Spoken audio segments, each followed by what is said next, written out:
I'm coming across some of this dialogue, and some of it is just a change, that I want to make, like thinking about the character a little more deeply, all the characters. And then another thing is just like, how the culture has Yeah. changed, right? And how, it used to be a time where exploitation comics was, cool and campy and everything. And now it's like, hey, wait a No, minute, they still are. They that, still are.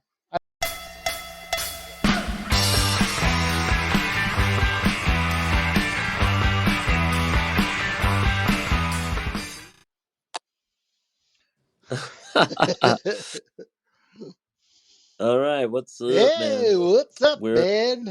Everybody, we're welcome to back. Turbo Pit Fighter, the making of episode number 20. I guess we could add that into our intro and outro. Yes, we're 20 episodes in. We're still trying to figure out our intro and outro. At least we have music, thanks to the Von Ghouls. Thank you, Jake. Yeah, So we're right. not that bad, but we're hustling along here. I am still on 13. Jake, you're still throwing that haymaker on page 6, right? Yeah, bottom of page On six. page Hopefully, 6. I can So finish I it want to up. jump But into something. I've been thinking about Trophy Girl, right, and I just don't have anything right now other than cutesy little girl who's now been stolen and is being moved from game to game as a trophy, and now has escaped and is in the protective arms of Turbo, who has taken a shine to her. But could you share with me, good sir, any, let's say, other characters that have informed you to Trophy Girl, inspiration, muse, yada, yada, yada? Take it away. right. Well, I'll change the question a Oh, little thanks. bit, because I didn't have anybody in mind except for, like just the name, Right. trophy girl, like, and but I have been working on, some character development. And what I can tell you is that, in issue, oh shoot, I don't have my issue number guide handy, I don't think, but in a future issue, maybe like 4 or 5, we will hear her harrowing tales of origin Ooh, story, and nice. all of the, the where she's basically been a possession. And and she's gonna have a, she's gonna reveal that there's a brand on the bottom of her foot, Ooh. from one of her owners before. And she's uh she's gonna try to, hide all that, because here she is, just in this like survival mode relationship with Turbo. But it'll come out. And what will get her talking is when we, in issue 3, when we really get to know Mr. Ike. We're gonna meet Mr. Ike in this issue. He's gonna be like the man at arms, and the penny whistle guy, for James Bond, that just makes all these gadgets and fixes things. He'll just be an invaluable, character to, the weapons, and how they repair the van and all of this kind of stuff.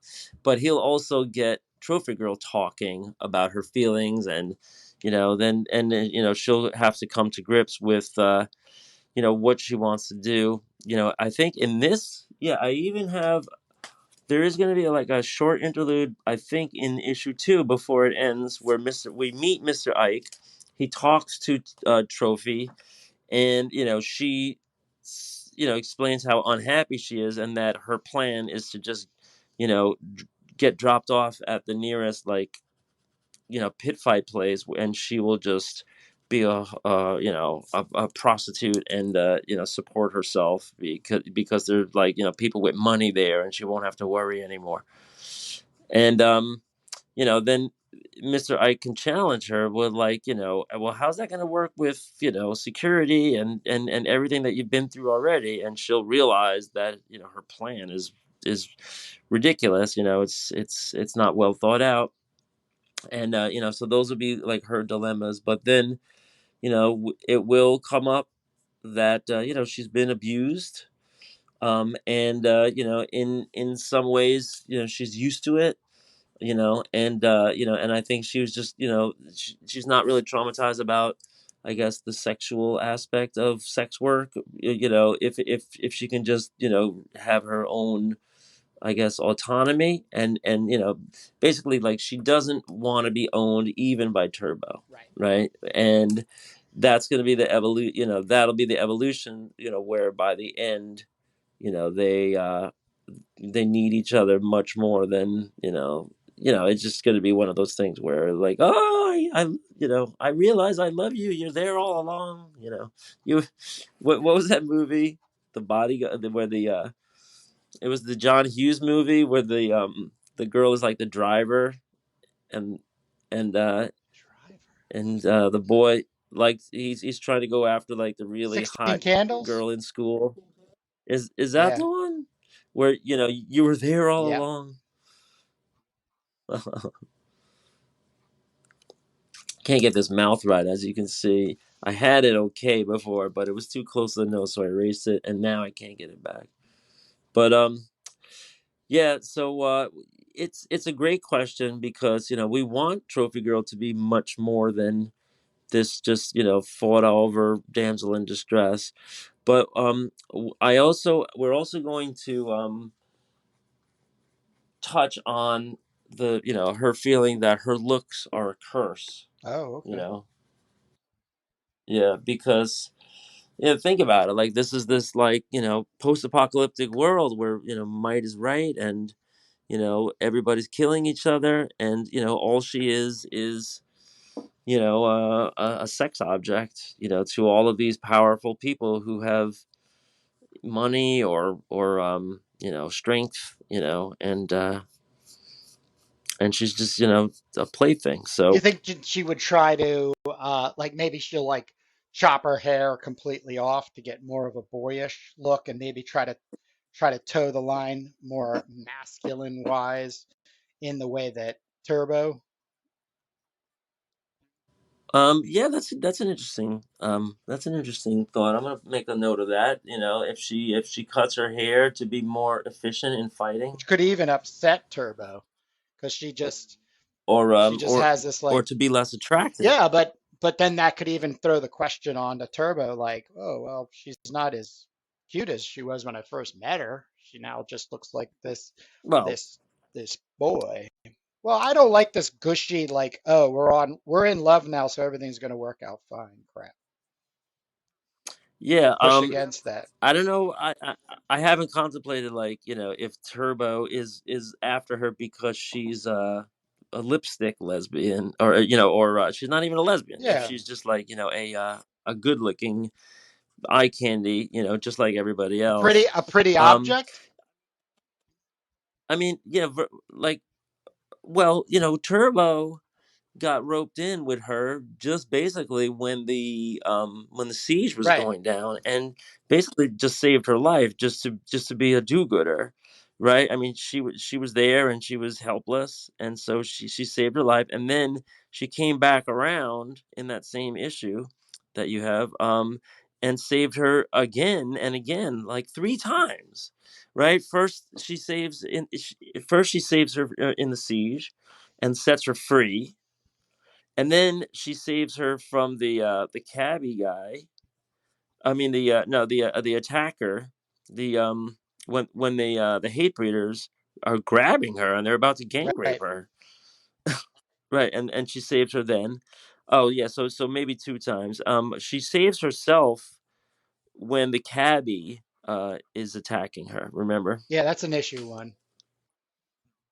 Yeah, that's all coming up in issue one. So Turbo saves, is it just keeps saving her, and then she keeps wanting to go out on her own. So and that's when she ends up back in trouble with the hate breeders. So strong is her desire not to have to rely on another on Turbo. And I mean, I think that with Turbo, we might have to get into this issue, like, you know is that She doesn't like girls. You Yeah, know, that's the you know real, what? that's like a real deep spot. Right. So here's a tough question for you because I have the dialogue. Oh boy, is it up here? I have the dialogue up here for your issue, and the very first things they say to each other when I was first laying this out, it's it's very very contentious. And so let's see. Hell, if I had have known the prize was you, I'd have took on that rat's ass chieftain myself. What This is page is all this? the What page is dialogue. this? I Oh, didn't number them, so have to. I'm gonna have to just go in order and by size because I did. You see how we did? I did trace the actual sizes of the bubbles for the beginning page, but then I guess I ran out of steam. But their first encounter. Hands off of me, you. Oh wait, well, I'm still looking for it, but it was basically to the gist of get away from me, you dyke. You know, say there, little. Oh, I think I found it. Say there, little honey. What are you talking to me? Uh, I think yeah, and then hell, if I ever know, yeah, hell, if I'd have known you were the prize, I'd have took on that rat's ass chieftain myself. You compete with the chieftain, nary, I think not. Besides the fact that I am positively repulsed by big, filthy dykes. wow. So, but here you go. I Let me know. interject. So, the current Neanderthalic, I'm not even going to pull them in there. I retract that. The current ape man type of like sexual identity, uh, the blanket of using language to basically, dehumanize somebody or keep them outside of the norm. That's still in this world. Like everybody's still functioning. Like, that the world of Turbo Pit Fighter and Trophy Girl is a year and a half from now. Or 20 years ago, it was a year and a half from now. So this story could actually be happening in 2020, not even 2007. Oh no, this is way after an apocalypse. This is like I mean, well, yeah, no, actually you're right. I mean, there the down when we start and there's the geographical thinning, you just get the feeling that the government has fallen apart and now you're really just in this world where the leaders are the paramilitary, the military forces, which are the richest people. That's my sense. But as far as culturally, can you believe it, Kurt, how much the culture has changed since we started this What do project? you mean? Guys, folks, well, folks should understand. This script was written 20 years ago when Kurt and I were going to collaborate on a million different Right? things, and I ended up having kids and getting steady job and being a teacher, and really didn't have the time for comics, unfortunately. So we've been out of touch, and we come back now, and we're putting this thing back on, but the sensibility around the Yep. LGBTQ Yep. references, right? It's like it seems like in the last 20 years, this is I mean, this was kind of like a hot button issue always, but now it's like there's completely different norms, like, do we use the word dyke?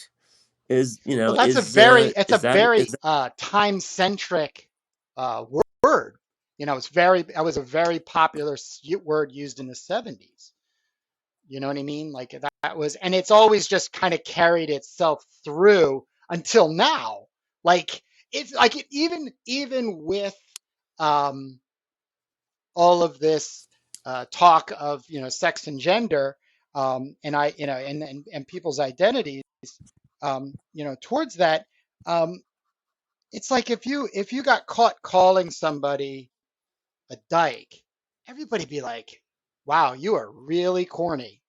Like you wouldn't even be able to hold any kind of ground. Now, I like that in this story because it then off centers, you know. So we're talking about a post-apocalyptic, romance comic, right?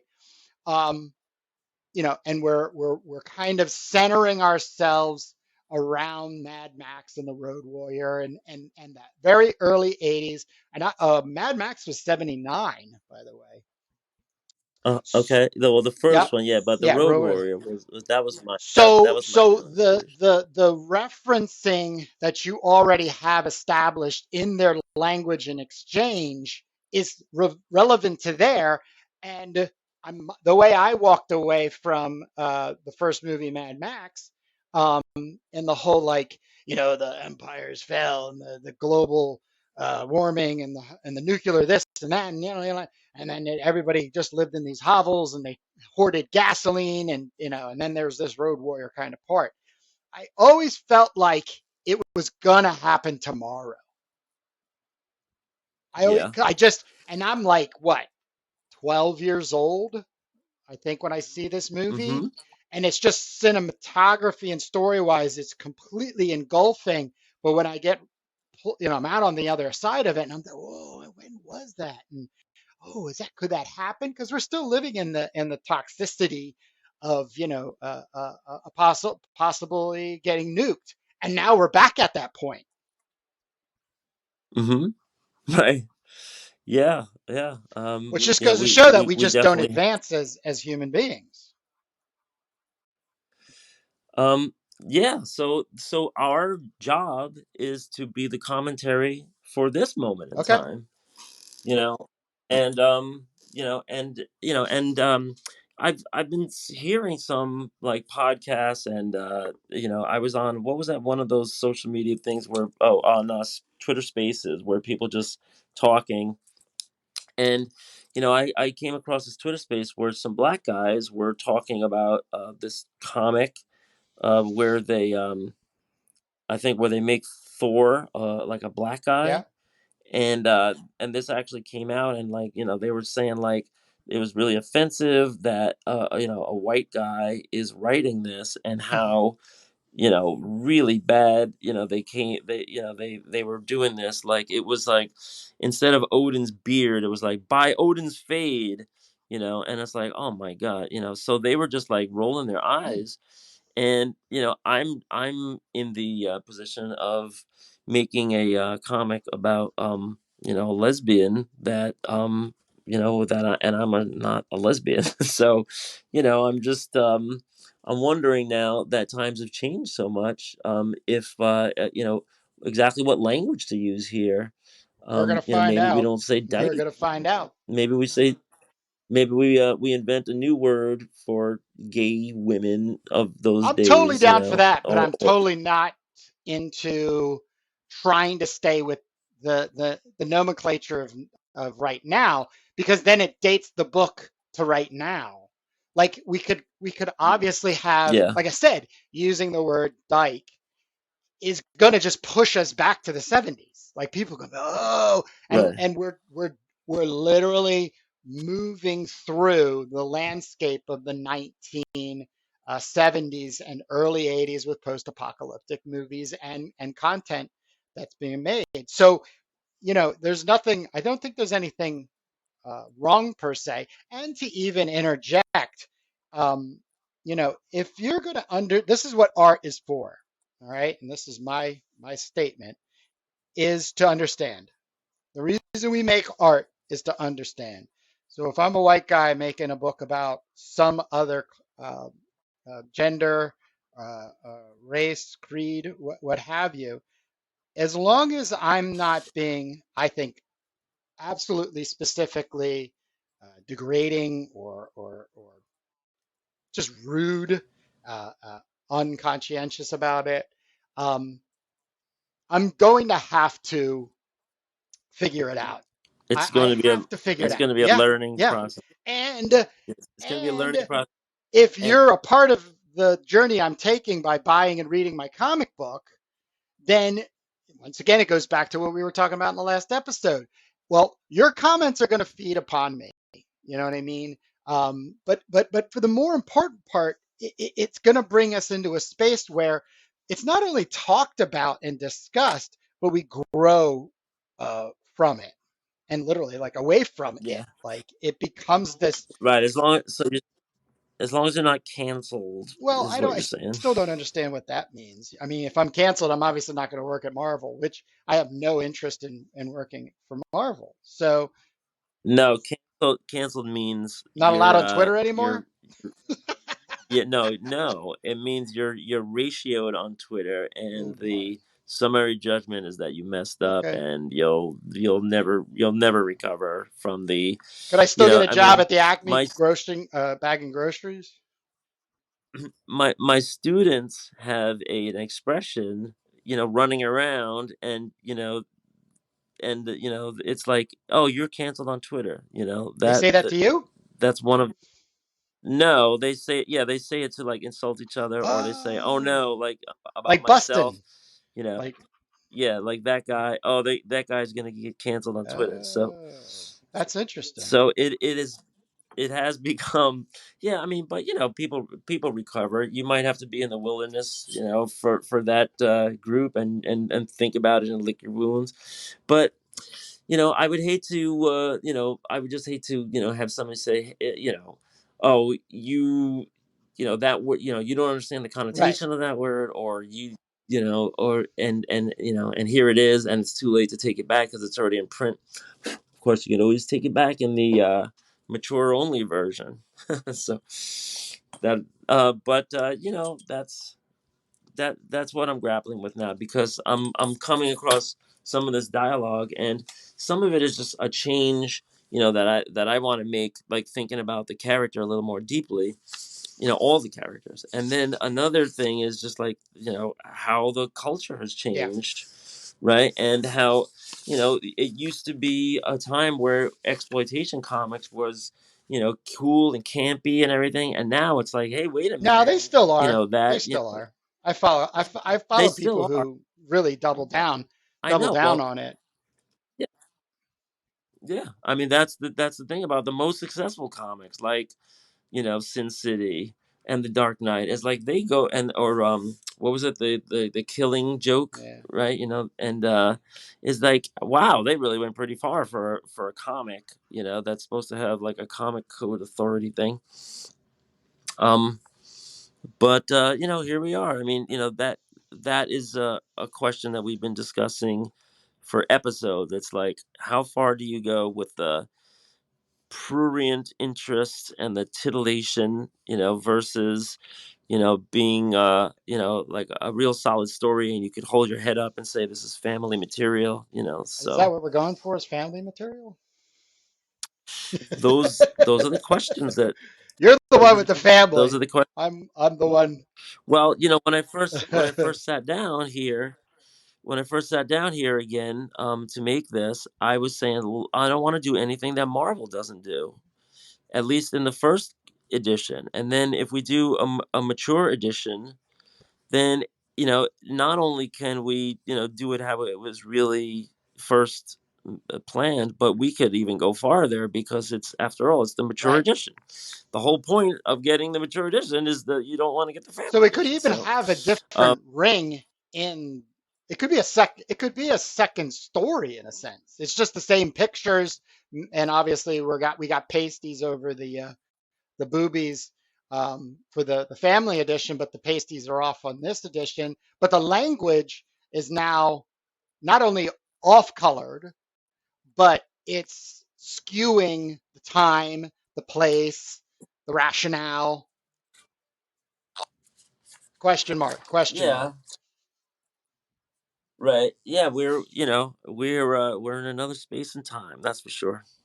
Um, but last night I was watching I don't know how I ended up down this YouTube rabbit hole, but I was watching a review of Beyond the Valley of the Dolls, which Yes. is a Oh, Russ a great Myers. movie.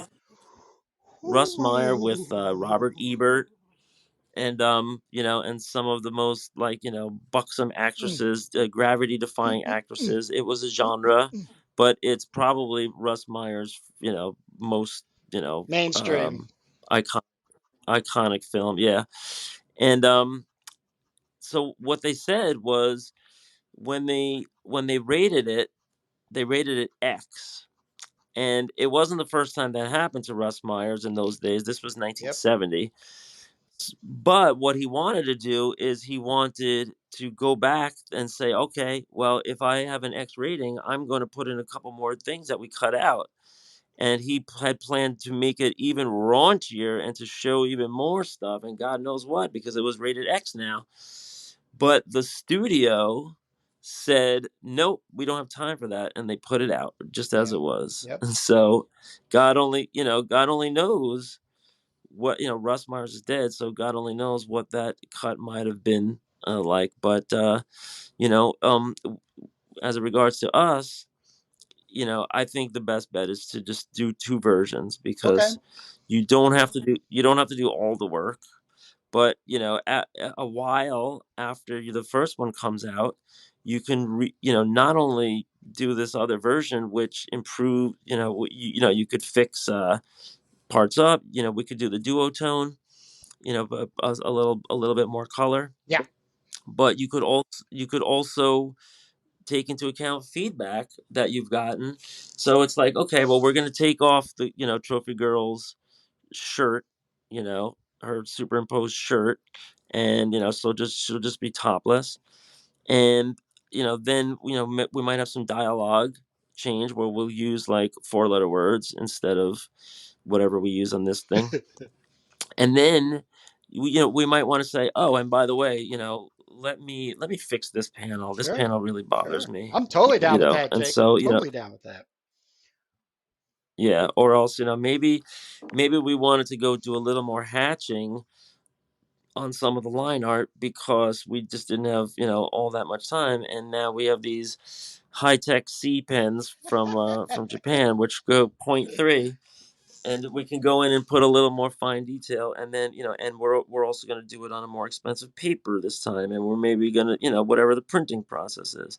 That's So right in all of line. That's these. in alignment with me, and that instead of doing 1,000 copies print run of one comic and moving on to the next, I would hope we did 10 100 copy versions. And each version is a variant, is peculiar to an artistic Huh. expression, thoughts, and uh, uh, just difficulties, challenges. So I'm totally down Right. with that. I think Yeah. that's way better than Yeah. this I bull mean, crap that's going on with, uh, I made a comic book. It partially, if not entirely, sucks on the inside, story and art. But here's 67 variant covers. yeah. I mean, Right. come on. Right. I mean, yeah, I mean, it's kind of good in a way to do a low print run, because then if you sell out, you can say sold out, Well, then they right? then they We sold do they 100 do copies. end up having value. Um, there's a guy Yeah, there's no, a definitely. guy man, I am going to throw the cover up on screen right now. Um, that did a version of his book on the risograph, and I think it was like 200 copies. And of course, I was like, I want a copy of this. Man, this the cheapest one you can get anywhere is 250 bucks for like a $20 comic book when it first came out.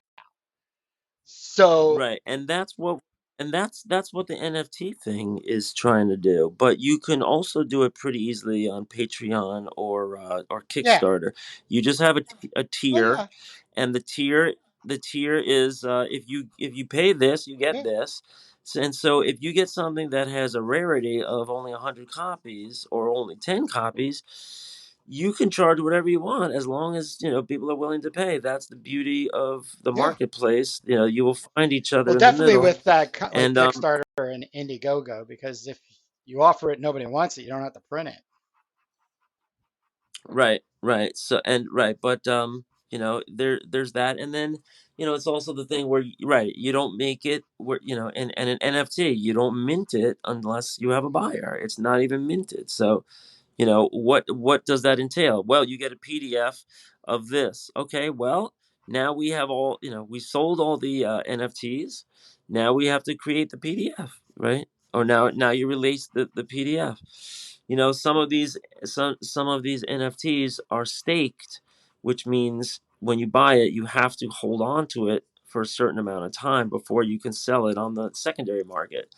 And what that means is it'll hold its value, whatever the value that the person paid. It can't drop, you know, as a commodity on an open exchange yet, right? It's always going to have that value, until until it's sold on the secondary market. And that's one of the things. Like, the same goes for if it's not an NFT. Like, we could just be talking about a printed mini Yep. comic, which is an Yep. exclusive, signed, numbered, edition, and and it's sold as a commodity on Patreon, let's say. And then people are selling that thing, a couple months later on eBay. So it's the same idea. It's just that, the marketplace isn't the blockchain. The marketplace is, you have a physical copy and you're sending it through the mail to the new Yep. buyer.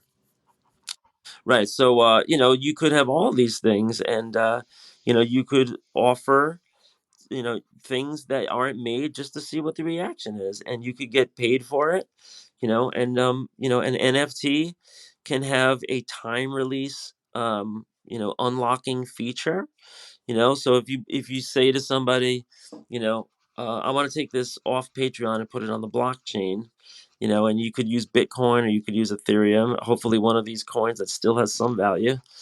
um you can say, all right. No, no, because Bitcoin is down to Yeah. 20,000 per Yeah. Yeah. Bitcoin now, and it was trading at, like, I don't know, 46,000, Yep. 50,000. But it was stable at 40 something thousand for years. So if it goes up to 60,000, like, for a minute, it's not a big deal. But it was stable at like $40,000 for years, something like that. So it just goes to show, like, there are still crypto plays, to put art on the blockchain.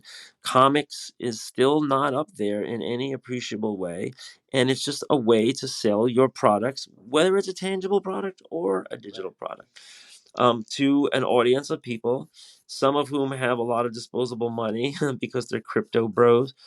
And they're doing investments in things that catch their eye, just like kids in candy stores.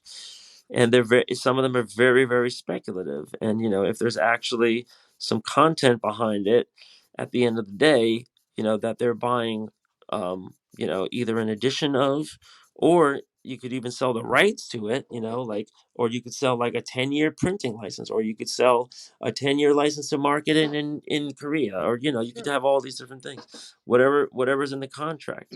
One of the ideas I So have this is just is uh, with the PDF is to have an a okay. So let's say we do an Indiegogo, and or even we're running a Patreon, um, that you would get to the end of the book, the back of the book, and it'll say thank you for purchasing this this PD or supporting us. I like that better than purchasing. But here, click this link because it's a PDF, and because you're a member, we have already emailed you the password. But here's to some only online content. It won't be printed anywhere else. right, And so once again, right. it becomes the whole name of the game is 200 people, supporters, investors, however you want to put it, trying to go after 1,000 people to become a part of the. It's it's not impossible. It's just very difficult to manage with the two Well, of there's us. also, So it's the reality yeah. check, where you're like, oh, hey, let's make sure we're speaking to at least 200 people on the internet. Yeah, and that's also possible through these super fan things they have now. They have these right on Twitter, or Facebook, Twitter, they all have these little things now where you can send currency through. You can send what is it, a super hard or an extra like or ultra thing or whatever. Where you can have your subscribers supporting your content, right?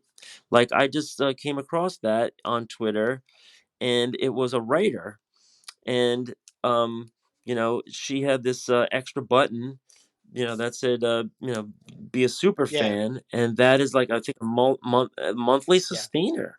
And and somebody was saying, oh, if they were like, she was like, oh, if you wanted to see this article, or this chapter, then become a super fan. And then somebody responded like, hell no, I'm not paying extra for Right. you. Right. Who are you?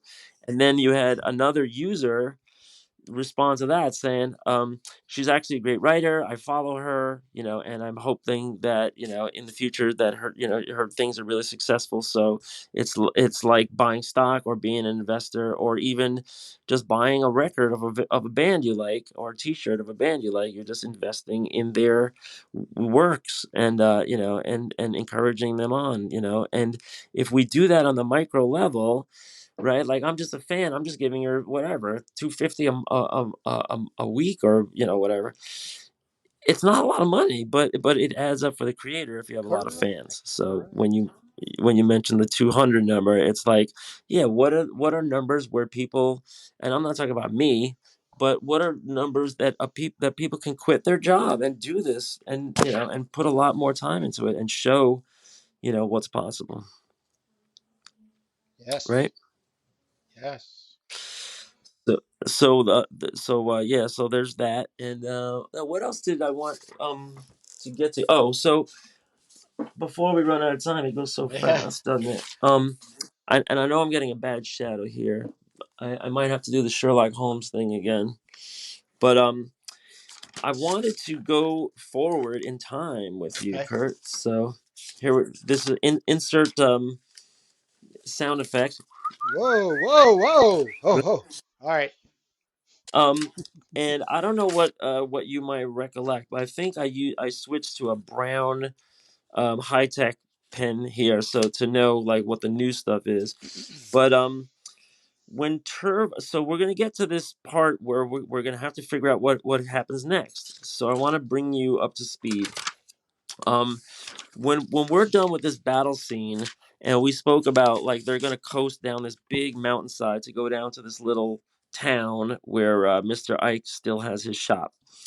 And then during the lull, where Trophy Girl is always patching up Turbo's boo boos, um, she'll go back into flashback again, and we're gonna go back to the part where Turbo came back from the pharmacy. She has the package, and the orphanage is under siege, Right. right? And some of this I have on big thumbnails, but some of it I have on little thumbnails. So I did all these pages on little thumbnails, which is basically breakdowns. The action breaks down to exactly what's going to happen. And just so we can think about this together, um, we're going to have um, the attack on the orphanage is happening as soon as Turbo gets back, right? So here's where we come back. We're still in the pharmacy, and it says, Embra, get a grip. We need you watching the cameras. And the father, the inventor guy, starts slapping her. Actually, we have to somehow get this panel in first. So this is when Embra and Turbo are kissing, and she will be fantasizing about that when Trophy is patching up her wounds. So then we come back to when Turbo and Embra are kissing. Then all of a sudden the door slams open. Embra, father, I was just, enough lies. I can't leave you alone even for a moment. And it's going to be like, there's somebody coming. We've been breached, and you weren't watching the cameras, right? And then, and this is the moment where Turbo breaks out of here, and the mother gives her the package and gives her the instructions.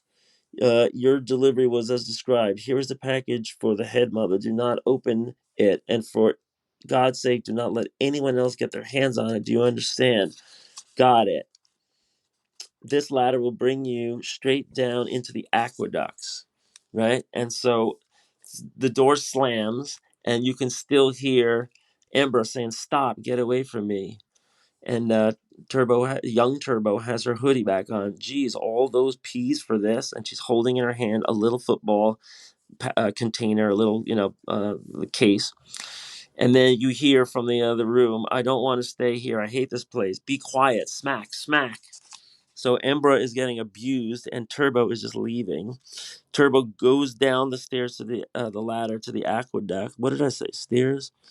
Um, yeah, this ladder, and there is somebody approaching the pharmacy, as we see, and so they're in danger immediately that we don't even find out what happens, right? Because they must have been following Right. Turbo, right?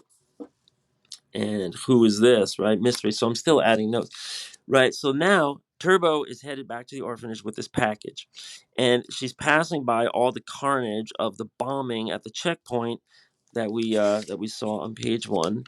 It says returned to the checkpoint, finding it a wasteland of corpses and wreckage. The weapons had been scavenged already, but Turbo did find a pair of spiked gloves. Ah, Uh-huh. nice, nice, nice. And then she's asking, but why would they be trading peas for more peas? Oh, the package. Oh, so Turbo is thinking to herself as this is all happening in thought bubbles. She goes, the package is on the heavy side. That probably means radioactive shielding. And then the next panel, but why would they be trading peas for more peas? Right? And then trudging back to the orphanage, Turbo Turbo counted bodies. There must be some foot soldiers roaming around. So, there's always danger. Now, next page. She comes to the orphanage. It's on fire, and there are hundreds of soldiers surrounding it, or at least dozens, whatever we're going to draw in the first panel. She traced footprints straight back to the orphanage. Oh no, the complex is under siege. I don't know if it should be complex or church or whatever. What are we going to call this? Campus? Church is Um interesting, but keep going, keep going. right, but what's the part of the building that's the church, Annex like in a or school? annex? No, in a school or a prison they call it the, like, rectory or something. Yeah, I've heard Okay. that. Well, all right. Soldiers everywhere. Holy crud! It's a bloodbath. And then here we see the soldiers are shooting, but at the same time they're getting sniped. A lot of them are getting sniped. And then here now we see Turbo in the crosshairs of a scope. Turbo's back. She's got the package, a column as far as the eye can see. She's giving the sign. She's identified the commander. And then there's the little scope has distance 68 meters, gamma 300 PHC4, whatever. I don't even know. But, these scopes not only have a distance finder, but also a radioactivity finder, of radioactivity level. And look who it is, girls. It's Dishvan the slaver. No wonder then this means no wonder they came here. This means we fight to the death. Long guns up to the spire. Yes, Sister Ray. Get the kids into the flume now before they reach the dam. Yes, headmistress. This says, next page. Oh, and so then we go to the thumbnails.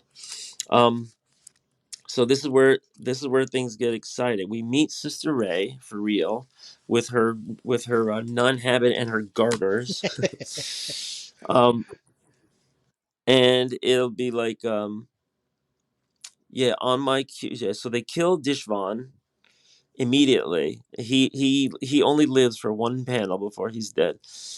Give the order to evacuate the orphans on my cue. Then the spire of the church or whatever unfolds in 5 platforms, right? So it's like a star that opens up, and then on each one is a turret with one of these nuns, one of these, like, garter belt nuns from shooting machine guns, right? So we're getting, like, this is like a Quentin Tarantino scene here. It's a bloodbath. They're going hand to hand. There's just too many of them. And so we're just looking at these intense battle scenes where there's just like these little, montages of all these little, isolated areas where they're just fighting, viciously. And then Turbo says, gotta hold them off a few more minutes. She picks up a gun from a slain soldier. She starts cutting down soldiers in a column, and they're calling for her. Turbo, come to safety, like over here, and behind this whatever. And she says, no, I have to speak to Sister Ray. I'm going in. So she's going into the orphanage building structure. Turbo, wait. And she busts her way in through the window, where we see this big panel, and Sister Ray is being restrained. Turbo, no, run. She's being restrained on the altar, and she's bloody. And then immediately the bad guys, the RM guys, say, perhaps our guest would like to tell us the location of the peas. The readings are strong. The peas are nearby. But Turbo has her machine gun, so she's cutting these guys down. And in this next panel, on the next page, page 19, she is shooting the crap out of everybody. And she's cut. And then there's one left that has a pistol up to Sister Ray's head. It's no use. Lay down the rifle, or Sister Ray gets it. We won't call her Sister Ray, or the nun gets it. Go ahead, do it, Sister Ray says. And then Turbo puts the machine gun up to her eye, aims, and shoots not the guy was hiding behind her, but she shoots off his fist and the gun, all in one gory shot. And the Sister Ray says, Jesus Christ, and the gun goes off. All in this, I don't know if you can see, but this is all in this little thumbnail here. Sister Ray, this is why those high tech pens are great. You're writing small. Sister Ray, are you okay? She says, ears ringing. Next page, page 20. You're hurt. Turbo, my child, you're incredible. You bought us more time. Where are you going? Turbo has the package strapped to her back. The children have been sent down the escape tunnels to the water flumes. Help me take down the curtains quick. So we can escape too? No, buying time is more important. There are hundreds of them out there. We only have seconds. In these curtain rods, enough peas to go to code black. And then somebody, oh yeah, code black, sister, no. Uh, Not you, Turbo. Listen to me very carefully. The package you hold is more important than most, no, than all of us. You must take the river north, find your way to Arcadia prison, and get the prototype to Elevena. Elevena? Page 21. You've got to go now. Take these peas, and she just gives her like a little straw full of peas. Siobhan is waiting for you down by the catapult. Here they come. Kapow, kapow, kapow. Run, Turbo, run. Fall back to the chancel.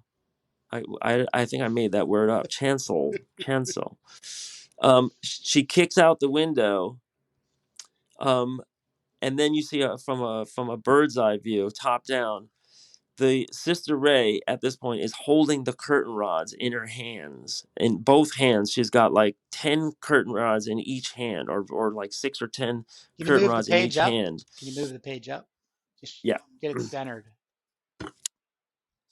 Right. So here we're right here now. Fall back to the chancel. Turbo is back here. She kicks out the window.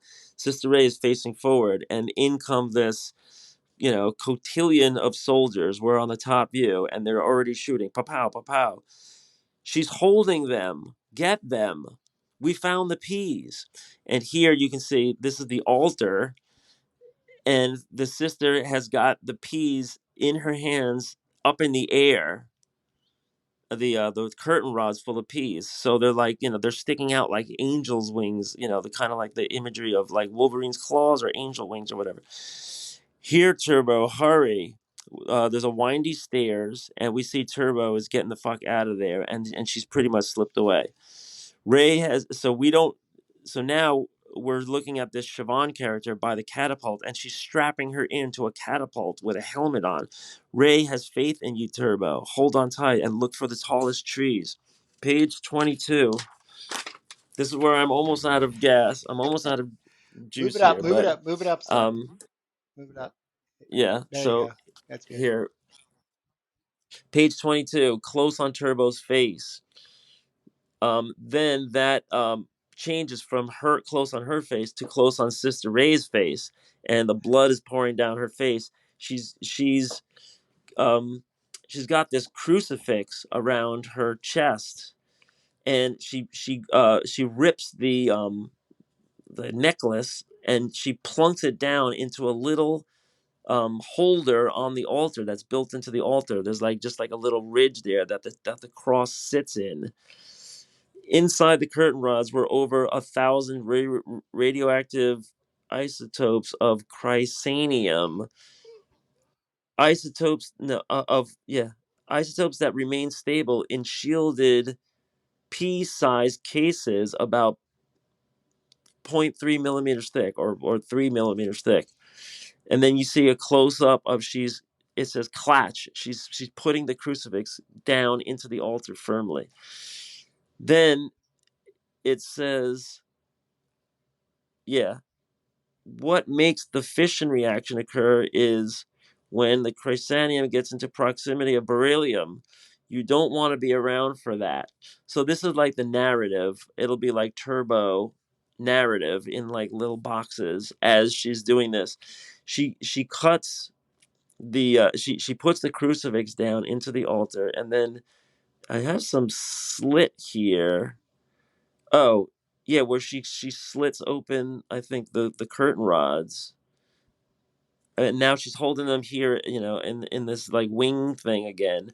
Everybody is shooting her, and she's getting shot up in her torso, and then she brings down the curtain rods, like kind of like Wolverine's claws crossing, and this scene is ping plink sping swat, and she goes a big swat, and she brings the beryllium down into the proximity of the chrysanium inside the we're going to explain inside the crucifix was 10 p's of chrysanium, right,